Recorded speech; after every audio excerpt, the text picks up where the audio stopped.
Class 11th।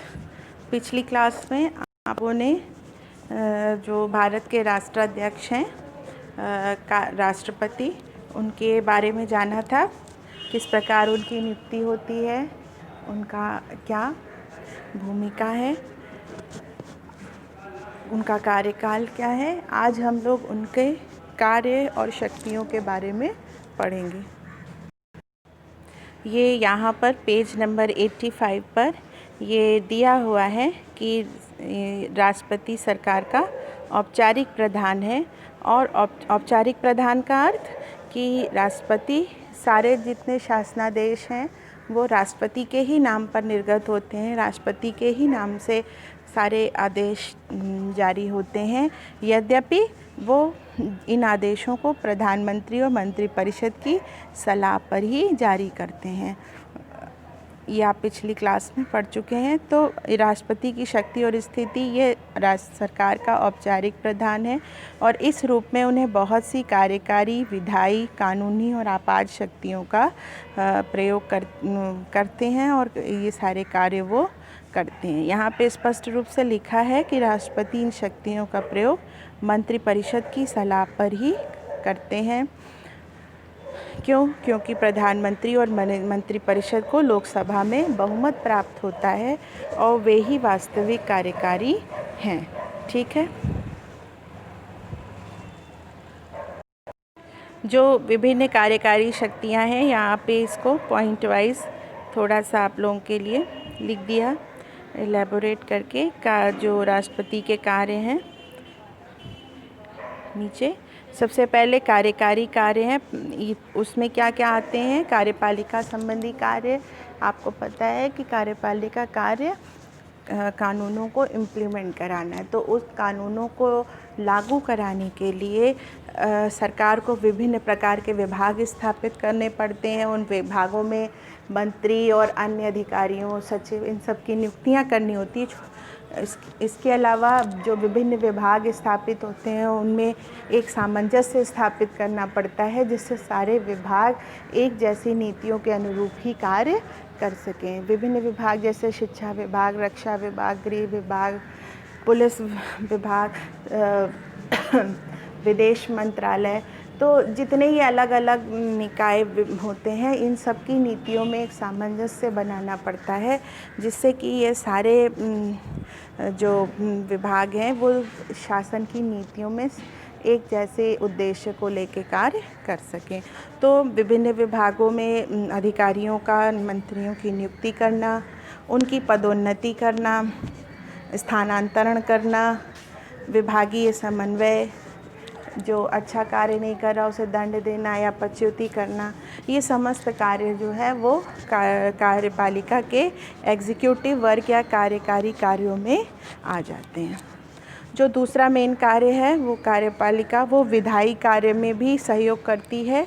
खासकर जो संसदात्मक शासन प्रणाली है उसमें कार्यपालिका, आप जहाँ जानते हैं कि कार्यपालिका के सदस्य विधायिका अर्थात संसद के सदस्य भी हैं, और संसद के सदस्य होने के नाते जो कानून, विधायी कार्य अर्थात कानून बनाने का कार्य, उसमें भी ये लोग हिस्सा लेते हैं। और हिस्सा ही नहीं लेते बल्कि एक तरह से विधायिका का भी नेतृत्व करते हैं, क्योंकि जो लोग आप पढ़ चुके हैं, ये आप पढ़ चुके हैं कि जो संसद के सदस्य हैं, लोकसभा के और राज्यसभा के, उन्हीं में से कार्यपालिका के सदस्य चुने जाते हैं। तो वास्तव में ये लोग जो मंत्री, प्रधानमंत्री और विभिन्न मंत्रियों पद के लिए चुने जाते हैं, ये उस दल के काफ़ी प्रभावशाली और बड़े अनुभवी नेता होते हैं, प्रतिनिधि होते हैं।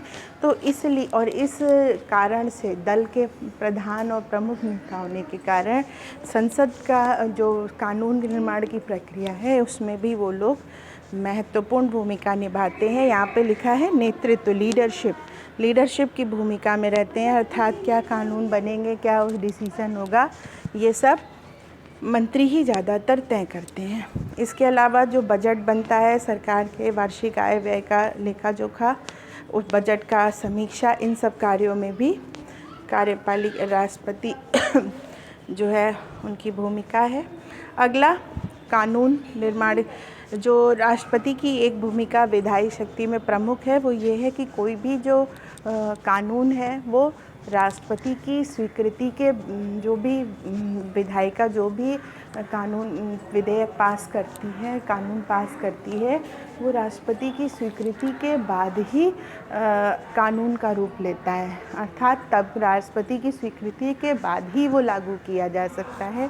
इस चीज़ पे ध्यान रखिएगा कि संसद के दोनों सदन जो हैं, अभी आप इनको आगे पढ़ेंगे, राज्यसभा और लोकसभा, ये इनके कोई किसी भी कानून का प्रस्ताव पेश होता है, दोनों सदनों से बहुमत से पारित किया जाता है। पारित होने के बाद वो तुरंत कानून का रूप नहीं ले लेता। जब वो कानून का रूप तभी लेता है जब देश के जो राष्ट्रपति हैं वो उस पर अपनी स्वीकृति दे देते हैं, उस कानून पर अपने हस्ताक्षर कर देते हैं, तभी वह विधेयक का प्रस्ताव, वो विधेयक जो है वो कानून के रूप में आता है। ठीक है। संविधान संशोधन, राष्ट्रपति की आपात शक्तियाँ भी हैं, ये अभी हम प्रधानमंत्री पढ़ते समय विस्तार से पढ़ेंगे। इसी प्रकार राष्ट्रपति का एक कार्य विदेश में प्रतिनिधित्व की करना है, जो आप पढ़ चुके हैं। जो राष्ट्रपति का मेन जो महत्व है वो राष्ट्राध्यक्ष के रूप में है, और राष्ट्राध्यक्ष के रूप में वो विदेशों में भारत का प्रतिनिधित्व भी करते हैं।